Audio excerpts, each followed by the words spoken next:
Hello today. Welcome to the greatest year in music history, the only podcast about the greatest year in music history. I'm John. And I'm Jen. And if you're new here, the year is 1997, and we're here to prove it's the greatest year in music history, one album at a time. So today we're talking about My Own Prison by Creed. You excited? I guess. That's kind of what I thought too, right? Yeah, so I think this starts the beginning of what I'm considering like controversial episodes or albums, because I think we can all admit, even me, that My Own Prison by Creed is not revolutionary. It's not OK Computer. It's not This is true. The Color and the Shape. It's just, I wouldn't say that's controversial opinion, but yeah, I know what you mean though. You know, it wasn't, like I said, revolutionary. So, but it came out in 1997 and I remember it and I love it actually. So. And it was a massive hit. Yeah. Or hits. Right. Whether you love it or not. Exactly. So here we are. You can send all of your lawsuits to greatestmusicpod@gmail.com. Yes. Yeah, I don't know. It's fine. We're going to talk about it. Yeah. I thought it was good. Okay. Back then. And you know what? Why don't we start with Does It Still Rule? What do you think? Well, I'm going to go ahead and say no. Here's the thing. Okay. Wow. I'm not a Creed guy. Yeah. You know? Yeah. I don't think I really was. Yeah. It's I remember it, you know, listening to it on the radio. Mm-hmm. I didn't really remember many of the music videos. No. Yeah. Only ones from later on that were more memed, or I guess pre-meme. They were just mocked, if you will. You know, it's very C101 energy, which if maybe you know. Two people. Yeah. If you know, you know. It's very bar rock kind of. Right. I don't know. There's this thing. I know. As I was listening back, and I didn't do my homework on this particular sentence I'm about to say, but I'm thinking Creed walked so that Breaking Benjamin, Trapped. Oh, 100%. Insert dad rock band, bar rock band could run. Yeah. You know? And so I wanted to, anyway, I forgot to do my homework to see when those bands formed and how many albums they had out or not. Right, because this was their debut album. Yeah. And they put out a lot more in quick succession before, I mean, basically disappearing. Mm-hmm. And then we were served Alter Bridge, and then they've had this meteoric resurgence recently of elder millennials being like, yeah, this band rules, and like they were in town a couple of weeks ago. Yeah, we didn't go. No. But yeah, that's interesting. So you had this thought then about what did this pave the way for? Mm-hmm. I was actually thinking of it in the opposite of like, oh, was this not the death of, but was this part of the death nail of grunge? Yeah, no. Because when you really start to listen to some of the stuff he's trying to do on vocals, or not trying, sorry, some of the stuff he's doing on vocals on this record, speaking only about this record, and a lot of the guitar parts and everything, you're hearing the Alice in Chains influence, the Soundgarden influence, they were probably two of the more technical when it comes to guitar parts and stuff like that. I hear it, but also it's funny because, you know, you look at footage and you see crushed velvet shirts and shiny pants and you're like, oh, that's ridiculous. But you're like, Well, Scott Weiland was doing that. Oh, yeah. And everyone was like, this is amazing. That's true. Billy Corgan was wearing shiny... Velvety. Well, it is called fashion. Yeah, it is.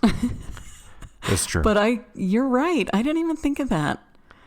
Like, is this what did it? Because it's like, there's this grunge aspect and some of the riffs and everything, like I was saying, but then you look at some of the music videos and you're like, well, this looks like what Blink-182 is parodying in all the small things, parodying boy bands. Yeah. But they're rocking. You know, they're not just, it's not a boy band, of course. Yeah.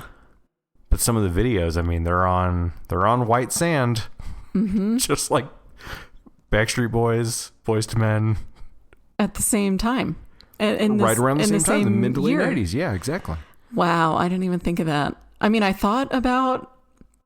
had the same exact thought about hearing the Alice in Chains influence and I also hear a little bit of Candlebox. Sure. Yeah. Of course. But then I was reading that Scott Stapp's influences were Def Leppard. And okay. I don't know if I hear any of that. He was wearing velvet and shiny pants. See? Yeah. That's very glam. It's very 80s hair metal. Wow. Good. Yeah, it said he was influenced by Def Leppard and U2 and also Elvis Presley. Sure. Wow. Bono also wore some shiny stuff back in the day. Yeah. What did Seinfeld call it? The puffy shirt? The puffy shirt, of course. Yeah. He didn't want to look like a pirate. It wasn't puffy in the music video for, I think it was Torn. No. Yeah, Torn. So no, one of them. Anyway, we'll talk about music. I think it was What's This Life For? That's right. Actually. Okay. What's This Life For? That was the one where they're on the white sand desert. Okay. Yeah. And I was, when I was looking up some information about it, that was in Joshua Tree. No way. Mm-hmm. I think this just color corrected or something. They're not filming in the same place as the Boys to Men video. Oh, okay. Yeah. But it's made to look that way. Right. It's close, I think, geographically. Sure. Yeah. Okay, well, we'll get to more about the music videos in a little bit, but I guess we should go back to the start. Where did you first hear them? Yeah, it had to have been C101 on the radio, you know? Yeah. That was really, I would imagine, everyone's first foray into the band. What about you? Yeah, I was trying to remember and I can't. I think I'm similar to you. It must have been the radio, either K-Rad or C101. Yeah. Because I don't remember ever seeing those music videos. Never. No. This was the first time for me, for sure. Yep. So I can't remember. It must have just been the radio. They just always existed. Yeah. In your heart. Yes. Yeah. Yeah. But they were massive, despite not having the music videos that you and I remember anyway. Right.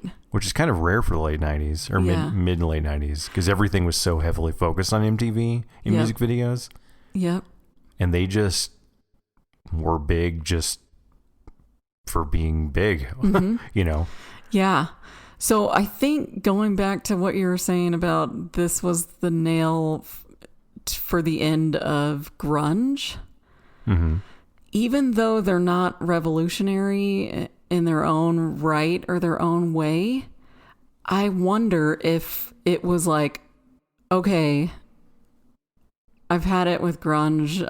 As a society, we're over it. Let's move on. And then if you didn't lean into nu metal, but you also didn't lean into alternative, like Weezer, and I don't know who else, no doubt. They were all alternative. Yeah. So if you weren't in those two camps, then I think Creed was the next best, fallback. Yeah, it was kind of the de facto rock and roll. Yep, exactly. You can kind of, I would think wouldn't really compare them musically, but also in that same boat were probably like Foo Fighters. It's rock. Yeah. The straightforward, unabashed, Scott Stapp's, he has his arms wide open. Yep. And the wind and the shirts. Yep. And everything. Yeah. I know. I want to say I kind of liked it for that reason. It felt a little bit different. Right. But not so far-fetched. Like, I mean, Foo Fighters were better. Of course. But it just felt a little bit fresh at that time. Yeah. Yeah. Yeah, I think because they were maybe in a sense putting their own spin on the grunge rock. It's hard to say metal, although some of those guitar riffs are very metal, like 80s metal inspired, which I really resonated with me listening to it this time around. Like some of those riffs are really, really cool. Yeah.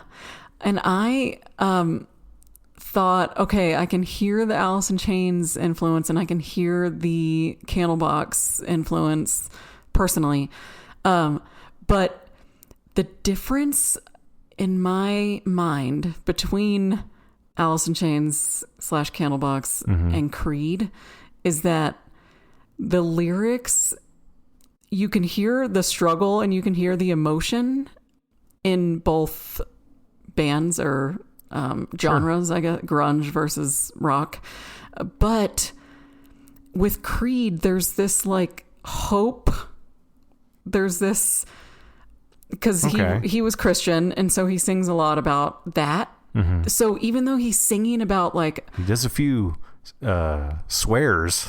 Yeah, that too. Which is interesting, but okay. That too.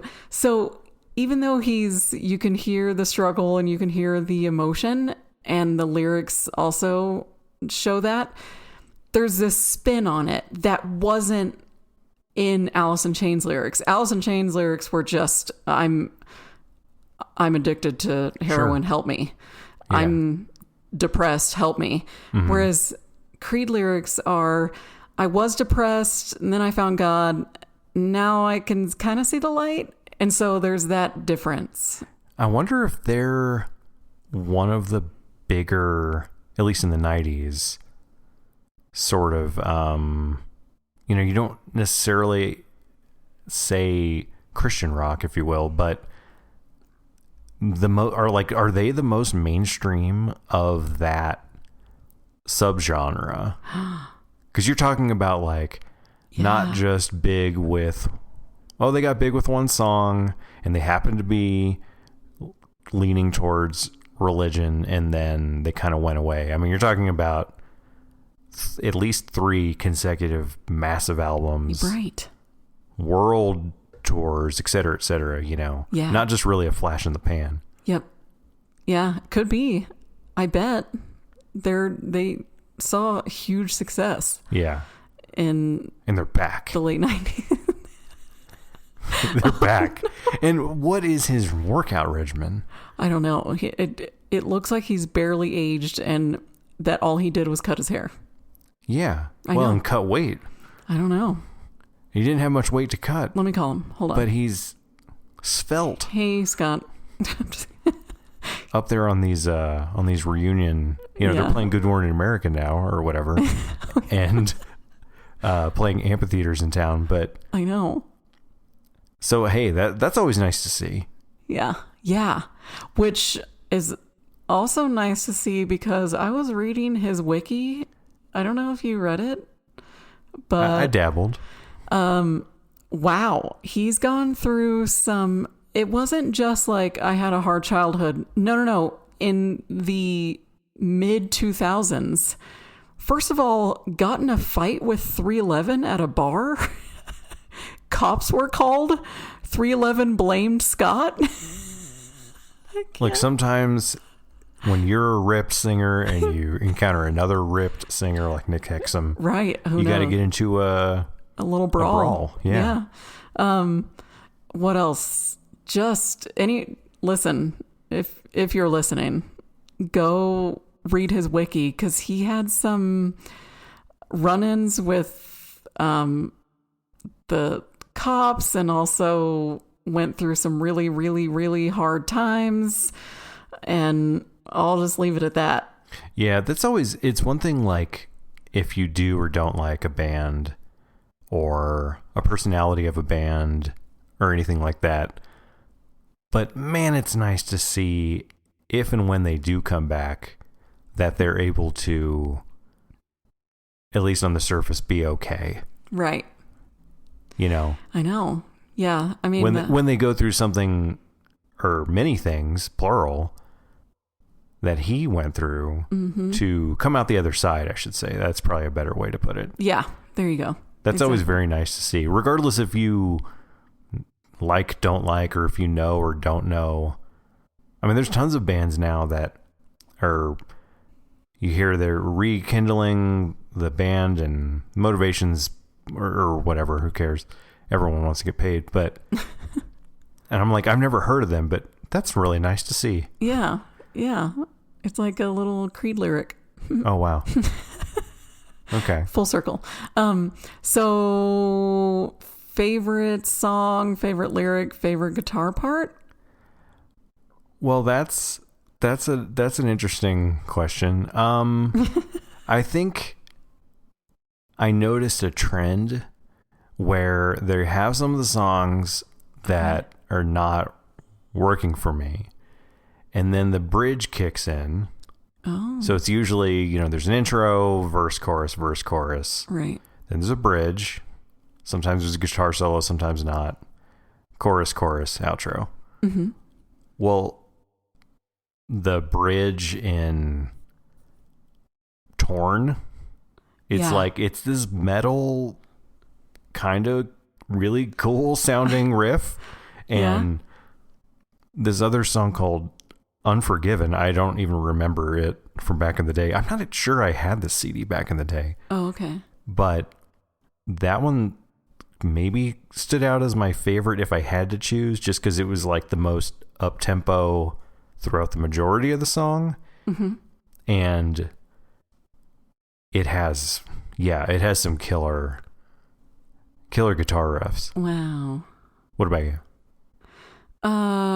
Favorite songs are, I have 4. 5. I love Torn. Okay. My Own Prison. What's This Life For? 1. And then, Unforgiven. Okay. What did you read up on 1? No, but I can. It says 101, the only way is 1. Yeah. Is that like a proper noun 1? Like, what is the way? What is the only way? Well. Are you glad I asked? This is how tight of a ship we run here, guys. No. Well, I didn't read up on it, but I'm assuming he's talking about God. Oh, yeah. That would make sense. Which is the way, the truth, the light, like God, Jesus. He's talking about the only way Christianity. Is, okay. Yeah. Yeah. The only way to like escape his troubles is God or his faith, Understood. That's what I assume. My interpretation. Okay. Yeah. So, did you pick up on Unforgiven and 1? The Metallica references? Yes. Sure, of course. I was like, wait a minute. Where have I heard both of these song titles? Yeah, exactly. Yeah, I wonder. But anyway. Or the Natalie Imbruglia reference. Which one? The song's called Torn. That's all I got. I don't really have much there. Oh, man. I missed that. Was that 97? We'll workshop that bit before this goes live. Okay. But I love all 4 of those songs, sometimes 5, so much. So much. Okay. I mean, what is this life for? See, he asks I couldn't tell you the hard questions. He's wondering. He's been asking the hard questions since 1997. I'm telling you. And then I'm re-listening to it. For me, it still rules. But okay, I'm also, you can just hear, I think the reason I liked this CD album is it's full of like emotion. He's crying out for like not Help, that would be Alice in Chains, but he's, you can hear it. You can feel it. Yeah. It's not just surface level trapped song. Yeah, it's not, I'll sometimes refer to, I don't know, someone like Katy Perry, where like this was written just to be in a Pepsi commercial. Right. It was written by a group of people and then handed to, her to perform it in the studio, so that it can be played inside Target. Exactly. When you're like, which M&Ms do I buy? And do I also buy the Reese's? And the Pepsi. Well, and yeah, because of course. I've been influenced. That's where I got it from. Exactly. Yeah. Yeah, and that's one of my favorite thing about music. No matter what year it is, it's when you can feel the emotion behind the lyrics. It just, you could, any genre, any year, I'm gonna love it. Sure. Yeah. And so I can, when I'm re-listening to it, I'm just like, yes, sing it, Scott. Did you yell? Is that why you yelled out "preach" the other day? Did I? No. Oh, okay. I was like, well, maybe, probably. Is it a no skip album? No, there's a few. No, I mean, at least for me anyway, there's a few. Yeah. That they either didn't really do anything for me this time or wasn't catchy enough or whatever. There are a couple that I'm listening to it, definitely gave it a shot very objectively, or as objective as possible. But it was like, if I never heard this song again, I'd be all right. Yeah. It's true. I'd have to say the same. I think I can skip In America, Illusion, Sister, and probably Ode. Yeah. But those four, man, just...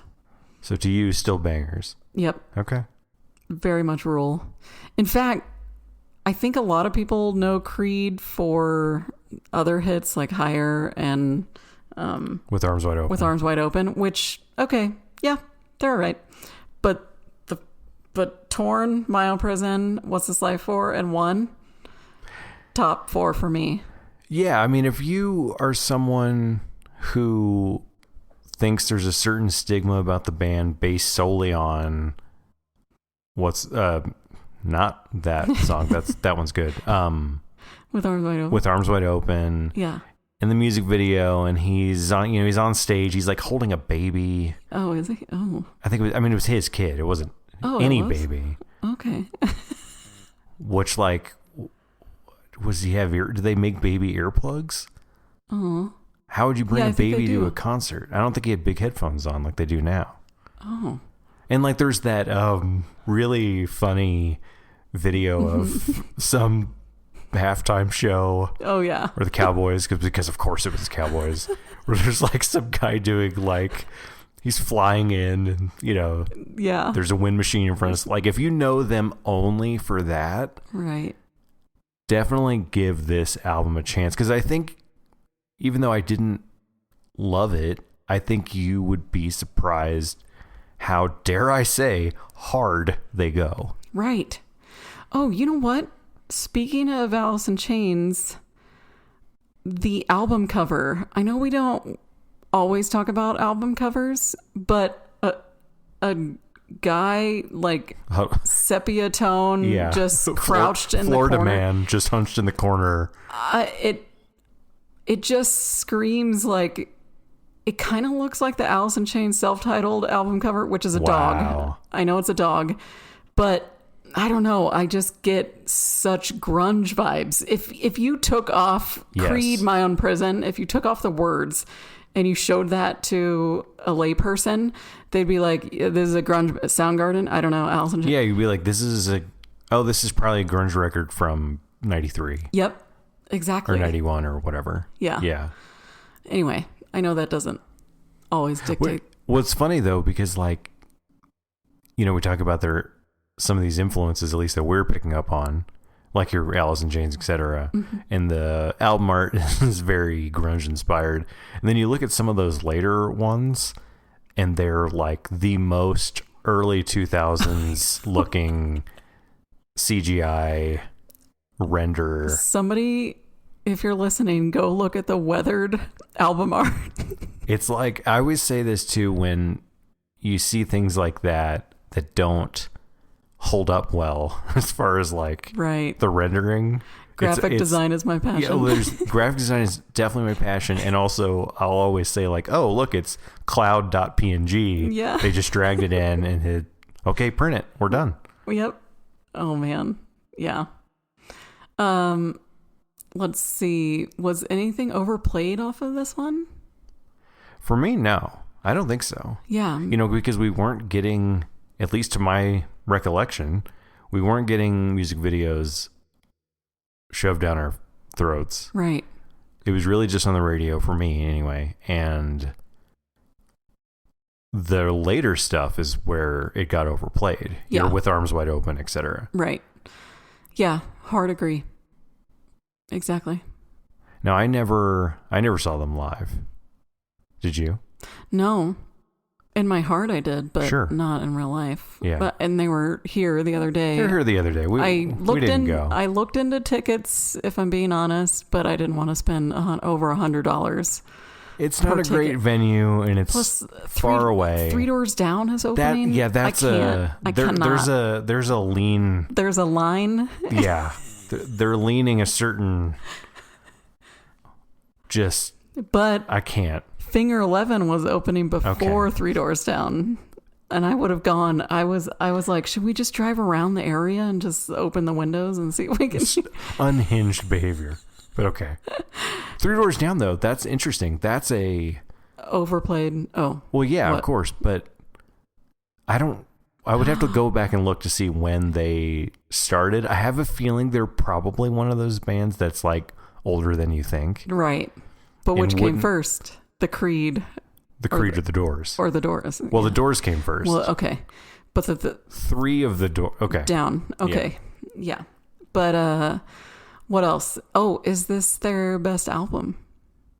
I think it has to be. I mean, if we're going by metrics alone, this has 4 hits as opposed to Human Clay had 2 hits and Weathered had 2 hits, and I don't know what came after that. Right. Okay. Wow. So that's stats for you. Staps. Wow. Okay. You just blew my mind. But that's interesting, though. I didn't really think about it that way. But yeah, I mean, I think it has to be. If we're keeping it purely objective and based on facts, this is their best album. Right. And scientific facts are the right. Really the promise of this podcast. Right. Peer-reviewed journals is what we're here to provide. We're here to give you the facts. But so I'm not the biggest Creed fan. I always say this on every episode, but I just have to say this is my favorite. I like their, What If and With Arms Wide Open and Higher and My Sacrifice. They're good. Okay. They were slightly overplayed because they got pretty big. Oh, yeah. Well, if you're doing, I don't know if it was a Super Bowl halftime show or like the I think it was Thanksgiving halftime show. Okay, I can't remember. I don't really remember. Yeah. But if you're if you're at an upper echelon, if you are asked to, even if you're not their first choice, maybe they were, who knows? You're at a higher tier of band. True. I think at that point to play stuff like that. Right. Going back to music videos. So we just watched them earlier because I could not remember ever seeing it. Same. And okay, let's talk My Own Prison.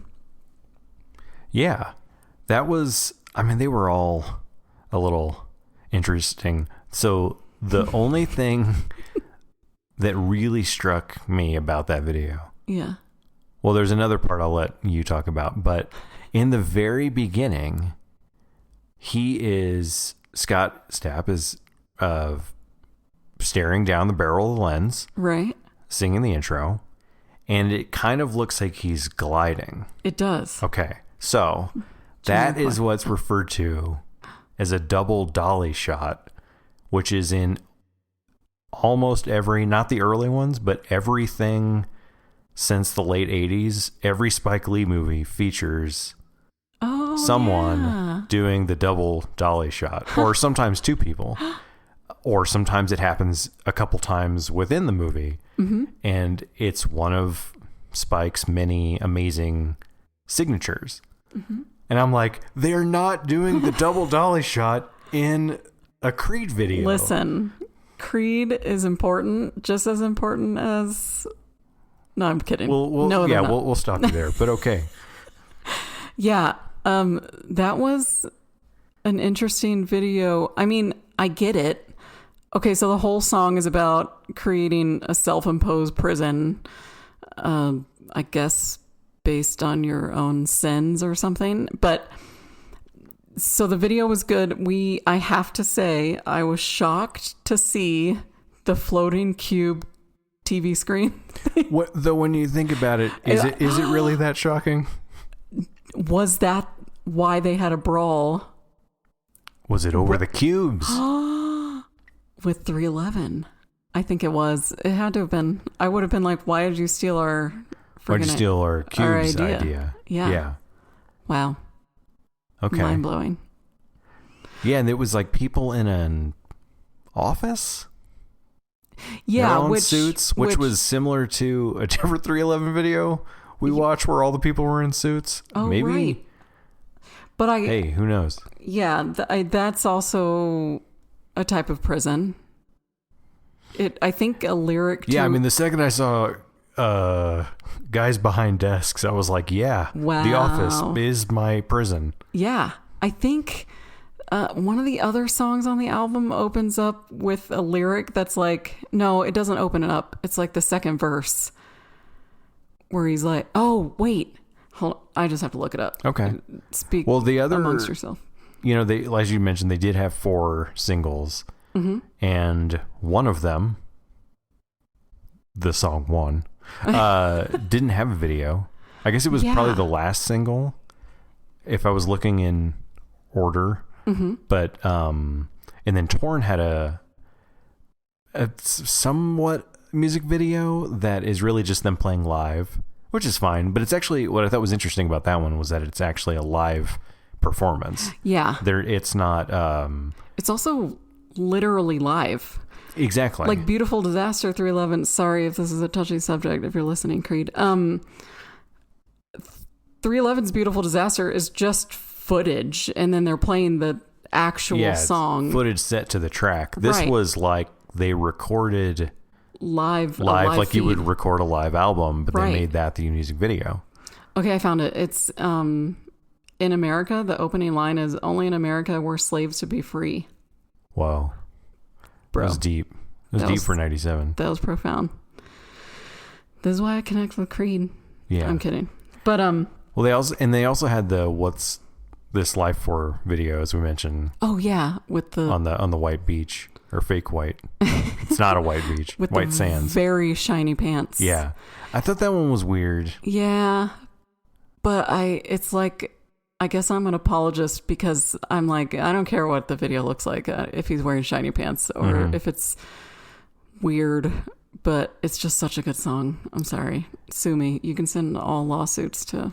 Yeah, I think that's the one where I wonder if did that start where the naysayers of like, oh, this message they have is very heavy-handed. You know, the video, there's tons of wind machines, but then it's cross-cutting to, I don't know, PSAs of like, you know, a guy's holding his elbow and he's in an alleyway and it's like, what's this life for? What is it? And then a girl's on the street getting out of a car. What's this life for? And it's like, okay, well, all right. I know. And this is pre With Arms Wide Open, to be clear. Yeah. You know? I don't know. I'm here for it. I'm just like... Okay. It's your creed. Yeah. I don't know. Maybe... well, I was probably too young. But maybe the grunge era was just a little too sad. And so it was like, oh, what are they doing? What are they? Not sad enough. They're Give me talking that bleak. I want a bleak, just everything, start to finish. Yeah. I guess we already talked about how it compared to their other work, which we don't know too well, but we know the hits. Yeah. We know that, I mean, we definitely heard those first 3 records. Mm-hmm. Not sure what they did after that, per se. And I'm not counting Ultra Bridge, but it's definitely the best out of the 3. Yeah. In pure metrics, but also I think in the songs too. Yeah. Oh, one thing I have to say is they have a song called Sister. It's probably a skip for me, but if you're listening, the Nixons have a song called Sister that came out in 95. Pause this, stop listening, and go listen to Sister by the Nixons from 95. Thank you. Yeah. And then come back. All right. Love you. Should we get into ratings? Yeah, sure. Well, you go first. What would you give it? Well, my first thought was, what's half of 97? Okay, so 40. I'll round up to be generous. I'm gonna go with a 50, just because there's a lot of the skip songs, as we mentioned. I didn't love anything. Yeah. Other than a few guitar riffs. I like some of the songs. Yeah. Hearing it this time. I mean, I have not listened to the songs in full since back in the day. Then. Yeah. But yeah, I'm going to go with the 50. All right. That's fine. Hey, Scott. No, he gave it a 50. Yeah. Can you imagine? Shout out to Scott. Yeah. What if, that's a good song on Human Clay. Go listen. I guess I'd give it... They have a song called Shout Out to Scott? No, they have a song called What If. Okay. Where he just screams what if over and over again during the chorus. I would give it probably like a 78 or 80. Okay. Yeah. I think that's fair. Yeah. Not too bad. You gave it a passing grade. Freaking 50. Hey, man. Wow. That's all I got. Any other final thoughts? No, I mean, I think this was interesting. I think one of the reasons starting this was to explore stuff we know we really like, stuff we're not sure maybe we'll love it or hate it or whatever. Yeah, that's what I mean. That's why I'm like, it's a tiny bit controversial, because it's just not. It doesn't scream, this is the quintessential, the best, top in the top 5 of the year or the top 5 of the 90s. No, right. It isn't, but it's still good. I highly recommend. Okay. Yeah. Well, with that, thanks you for listening again. Make sure to follow us on social. We're at Greatest Music Pod on all your social platforms. So leave a comment. Let us know what you think.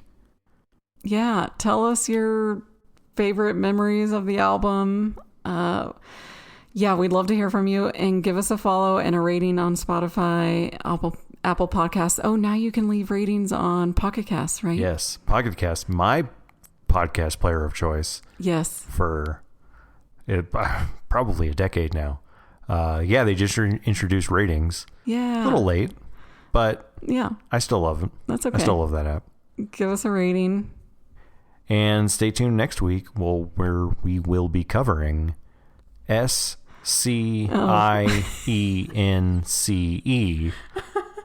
sometimes called Science, by the band Incubus. Nice.